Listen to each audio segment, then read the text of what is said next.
Hola, ¿qué tal? Bienvenidas y bienvenidos. Momento de información económica aquí en Impacto Económico de Telesur. Les saluda Luis de Jesús. De inmediato revisamos nuestros titulares. La nueva administración de México hace frente al hurto de la industria de los hidrocarburos y la corrupción en el servicio eléctrico heredados del gobierno de Enrique Peña Nieto. América Latina se convierte en una región potencia en la producción de alimentos, algo que no necesariamente se traduce en soberanía alimentaria ni mejores índices de nutrición. En nuestra arista económica de hoy hablamos sobre esto. Y bien, la primera ministra del Reino Unido, Theresa May, sufre un duro revés y pierde la votación en el Parlamento de su acuerdo con Bruselas. Varios escenarios ponen a Londres ahora entre la espada y la pared. En Economía 360, ampliamos.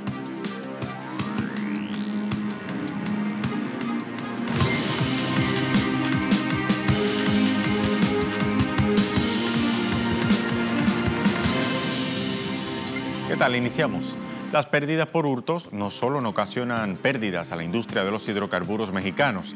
El delito y la corrupción también han llegado al servicio eléctrico en los últimos años. Veamos.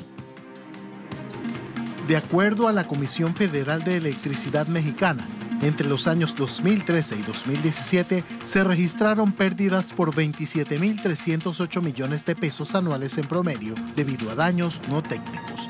La categoría está vinculada con delitos de robo, usos ilícitos, errores de medición y facturación, entre otros, dentro del sistema eléctrico. Solo en el primer año de gestión del expresidente Enrique Peña Nieto, en 2013, las pérdidas no técnicas alcanzaron los 21.456 millones de pesos, equivalente a 14,5% de la energía generada y entregada al sistema eléctrico del país. En México, la electricidad es la segunda fuente energética luego de los hidrocarburos, que concentra el 58,4% del total. Informes emitidos por la propia Comisión Federal de Electricidad recomiendan implementar nuevas tecnologías de medición eléctrica para controlar las pérdidas no técnicas. También considera necesario detectar anomalías en el proceso de medición y facturación de los servicios de media tensión, atender irregularidades mediante la selección estadística de servicios a verificar y reordenar el proceso de comercialización de la energía eléctrica. Igualmente, el organismo sugiere regularizar el servicio eléctrico en áreas de conflicto social, acompañado con las autoridades competentes y el acercamiento de las comunidades. En otro tema, entidades de Cuba e Irán tienen previsto suscribir nuevos acuerdos estratégicos para la colaboración en la salud, promoción comercial e inversiones, energía, agricultura y deportes. La rúbrica tendrá lugar durante los 2 días de trabajo de la 17ª sesión de la Comisión Intergubernamental Cuba-Irán, que inició este martes en La Habana. La celebración de la actual sesión está precedida por la visita a Irán en diciembre de 2017 del vicepresidente del Consejo de Estado y de Ministros, Roberto Morales. También fue antecedida por el contacto sostenido en el marco del 73 periodo de sesiones de la Asamblea General de Naciones Unidas en septiembre del año pasado entre el presidente de Cuba, Miguel Díaz-Canel, y su homólogo de Irán, Hassan Rouhani, quienes evaluaron propuestas de colaboración en el área de la salud. Cambiamos ahora de contexto. La Unión Europea sigue a la espera de los ajustes del Mercosur luego de la llegada de Jair Bolsonaro a la presidencia de Brasil para continuar las negociaciones con ese organismo.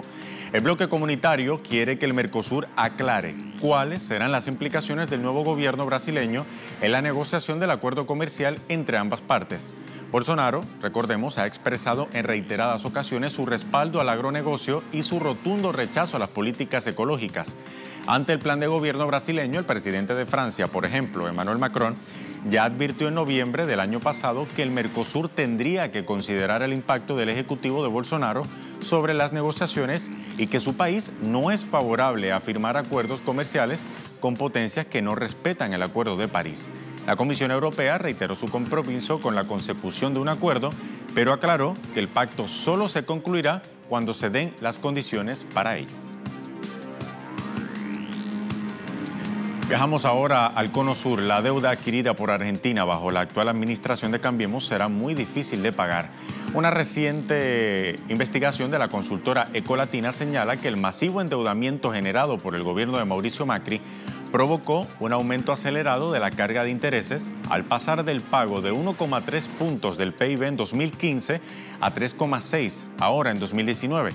El informe destaca que en este año el gasto primario tendrá una fuerte caída del orden de 12% interanual en términos reales como resultado de la ambiciosa meta fiscal acordada con el Fondo Monetario Internacional. Por otra parte, la deuda pública bruta la ubica en 308.000 millones de dólares al cierre del tercer trimestre del año pasado y un 95,4% aproximadamente de su PIB. Más sobre América Latina, el gobierno de Lenín Moreno en Ecuador ha implementado una serie de medidas económicas que han provocado la reacción popular. Distintas movilizaciones ya se han llevado a cabo a nivel nacional en ese país andino, mientras los economistas opinan sobre la eficiencia de esas medidas. Veamos. Miles de personas se tomaron las principales calles del casco histórico de Quito. Esta vez, los trabajadores eléctricos y los gremios que conforman el Parlamento Laboral ecuatoriano, bajo la consigna no a la privatización de las empresas públicas y en contra del alza de combustibles, los manifestantes se declararon en protesta permanente. No estamos improvisando una marcha, venimos ya de una serie de reuniones y de acciones, compañeros, internas para motivar la presencia de todos ustedes. Si ha habido algún impasse, alguna incomprensión, compañeros, la lucha nos une. Es el momento de la unidad, compañeros. Convocamos a todos los sectores de trabajadores. Las medidas económicas implementadas por el gobierno de Lenín Moreno, especialmente en lo que implica el incremento a los combustibles, representaría un ahorro al Estado ecuatoriano de 1.500 millones de dólares. Sin embargo, para muchos expertos, esta acción es incongruente al exonerar a los empresarios más de 4.000 millones en impuestos. Exoneración a la gente que podía haber pagado eso, 4.000 millones. Y nos castigan eliminando los subsidios que a lo sumo llegarán a 1.000, 1.500 en todos los subsidios de la... no tiene racionalidad. Mire, tanta es la irracionalidad económica que estamos viviendo que los organismos internacionales, las calificadoras de riesgo, aumentan el riesgo del país. Es el mejor indicador. Otros expertos van más allá. Consideran que el déficit fiscal no deja de ser importante, pero no es el tema prioritario.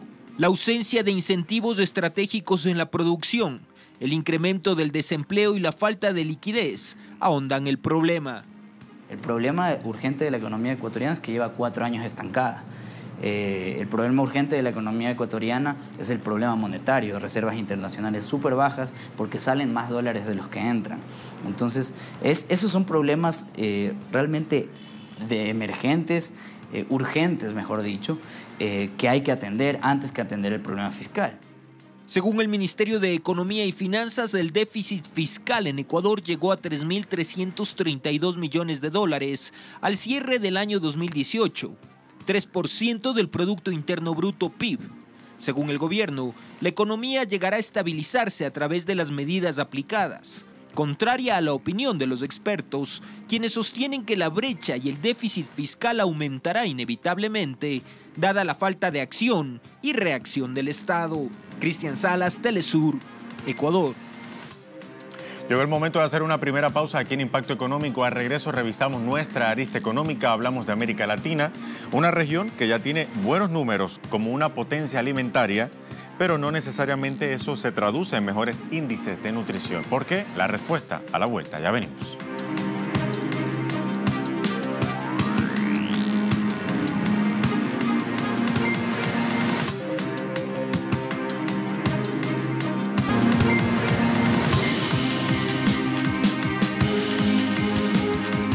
Ya estamos de vuelta. La alimentación y todo el entramado industrial que rodea este importante sector juegan un papel netamente exportador en la mayoría de los países de América Latina.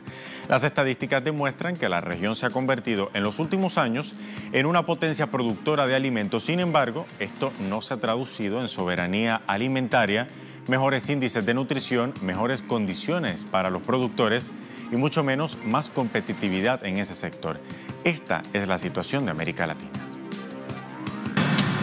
En abril de 2017, una investigación realizada por la Organización de las Naciones Unidas para la Agricultura y la Alimentación adelantaba que para el año 2024 el comercio agrícola en Latinoamérica alcanzaría los 60.000 millones de dólares, una cifra 3 veces mayor a la registrada en el año 2000.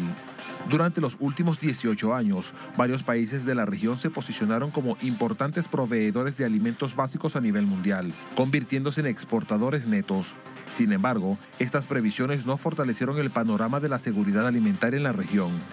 Un informe de la FAO emitido en noviembre de 2018 señala que el hambre afecta a 39,3 millones de personas, es decir, 6,1% de la población regional, con un crecimiento de 400.000 casos entre los años 2016 y 2017. Igualmente, para el año 2016, según la Comisión Económica para América Latina y el Caribe, el índice de pobreza en la zona rural de la región, es decir, donde se producen los alimentos en su mayor parte por grupos familiares, alcanzaba el 46%. Los pequeños agricultores de la región, además de afrontar condiciones socioeconómicas precarias, también deben lidiar con las presiones de grandes corporaciones vinculadas con la producción de alimentos. La directora de la Oficina de Asuntos Latinoamericanos del Grupo ETC, Silvia Ribeiro, señaló que las empresas presionan para que los países de la región tengan leyes y normativas que les permitan dominar el mercado, aplastar los derechos de los pequeños agricultores e ilegalizar las semillas campesinas. De hecho, grupos antimonopolio, medioambientales y consumidores latinoamericanos de Estados Unidos y Europa alertaron sobre las 3 megafunciones que podrían potencialmente concentrar el poder financiero sobre el comercio de las semillas, los productos químicos y la investigación agrícola. Aseguran que con las megafunciones, los pequeños productores desaparecerán, se reducirá la competencia y los precios de los alimentos y los insumos agrícolas aumentarían. Las legislaciones a la medida de las corporaciones de los alimentos ya son una realidad palpable en la región. Vamos a revisar el caso de Argentina, por ejemplo.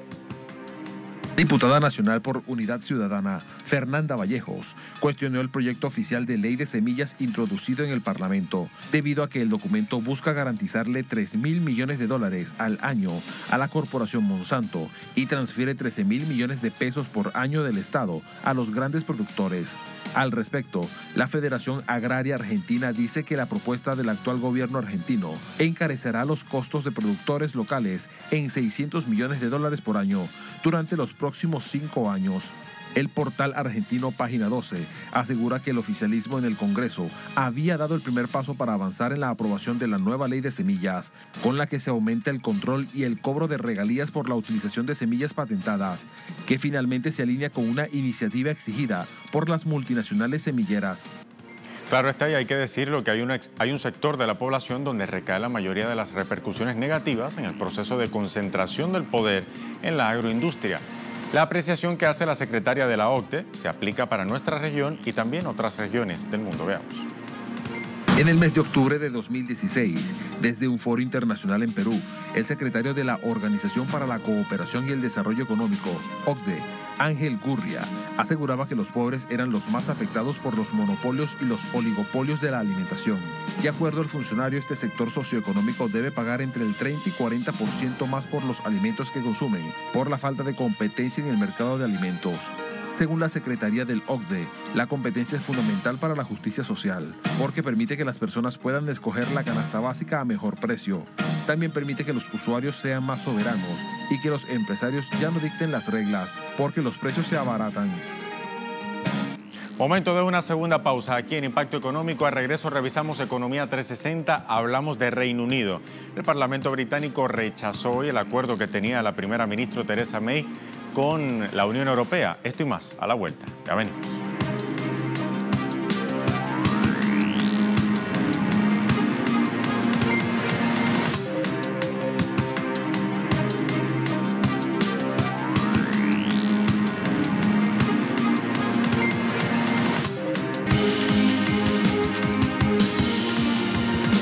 Aquí en Impacto Económico, una jornada intensa en el Parlamento británico que rechazó hoy el acuerdo del Brexit que tenía la primera ministra Theresa May con la Unión Europea. Ahora May debe hacer frente a varios posibles escenarios, entre ellos una salida desordenada que afectaría a las empresas del país. Aquí, un resumen. El Parlamento del Reino Unido fue protagonista de una intensa jornada donde la mayoría de los legisladores británicos rechazaron el acuerdo del Brexit en su último debate previo al proceso de votación. A su vez, a las afueras del Parlamento, los ciudadanos británicos pro y anti-Brexit expresaron su rechazo al acuerdo del mismo. Al final del día, el Parlamento se celebró la tan esperada votación sobre el referido acuerdo del Brexit, donde con 432 votos a favor y 202 en contra, los legisladores rechazaron el acuerdo de retirada que la primera ministra Theresa May pactó con la Unión Europea. El resultado demuestra que May no ha conseguido los 318 votos que necesitaba para respaldar su acuerdo. May ha perdido el apoyo de su partido e incluso de los 10 diputados del Partido Democrático Unionista, en quienes se apoyaba para lograr una pírrica mayoría en el Parlamento. Desertaron también en la hora, alegando que la salvaguarda para impedir la vuelta a la frontera dura entre las dos Irlandas les deja a merced de la Unión Europea y en clara desventaja con otras regiones del Reino Unido. Ahora, la primera ministra debe presentar en el plazo de 3 días un plan B para hacer una declaración sobre sus futuras intenciones y someterla a votación, mientras que las dos Irlandas quedan a merced de la Unión Europea y en clara desventaja con otras regiones del Reino Unido. Mire, tras su derrota en el Parlamento, la primera ministra Theresa May se someterá este miércoles a una moción de confianza.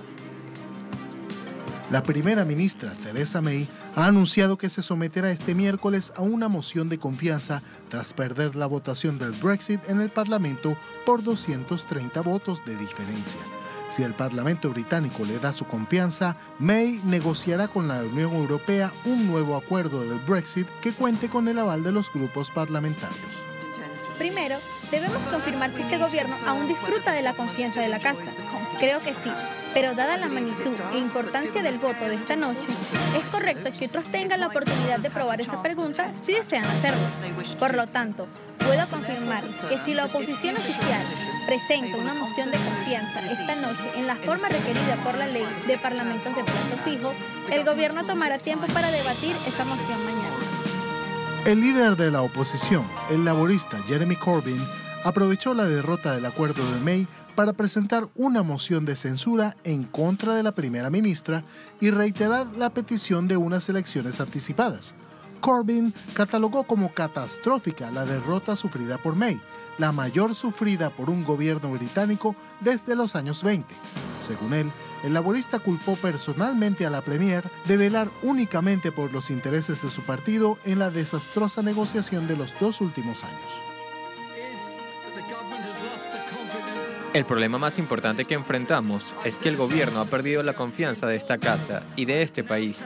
Por lo tanto, señor presidente, le informo que ahora he presentado una moción de no confianza en este gobierno y me complace que la moción sea debatida mañana. Así que esta casa puede dar su veredicto sobre la absoluta incompetencia de este gobierno y aprobar esa moción de no confianza en el gobierno. Como lo decíamos antes, se abren ahora un amplio abanico de escenarios para el Brexit. Vamos a ver uno por uno. En principal, diríamos que son 4. En primer lugar, la primera ministra Theresa May puede lograr nuevas concesiones de la Unión Europea para un nuevo acuerdo que presentaría nuevamente ante el Parlamento y que debería ser aprobado el 29 de marzo. Antes del 29 de marzo, debo decir, un panorama difícil teniendo en cuenta el tamaño de la derrota que acaba de sufrir. En segundo lugar, podría ser un Brexit duro, una salida abrupta de la Unión Europea sin acuerdo, pero muy poco probable porque una gran mayoría del Parlamento se opone a una salida sin acuerdo con el bloque comunitario. Otro de los escenarios posibles sería que el Partido Laborista gane su moción de censura mañana miércoles, provocando la caída de May y que convoque a nuevas elecciones. Una opción que parece viable, pero en la práctica difícil porque el líder laborista no cuenta con suficiente apoyo para ganar unas posibles elecciones. Como último de los panoramas, tenemos también un nuevo referendo que podría revertir la decisión de salir de la Unión Europea, una gestión posible que podría contar con mayoría en el Parlamento, pero un camino constitucional escabroso y lento. Sin contar que una posible suspensión del artículo 50 también entonces requeriría la aprobación de los 27 países miembros de la Unión Europea. En cualquier caso, algunos líderes europeos barajan ya una quinta fórmula, que sería la de una moratoria a la fecha del Brexit, que dilataría la salida de Reino Unido varios meses.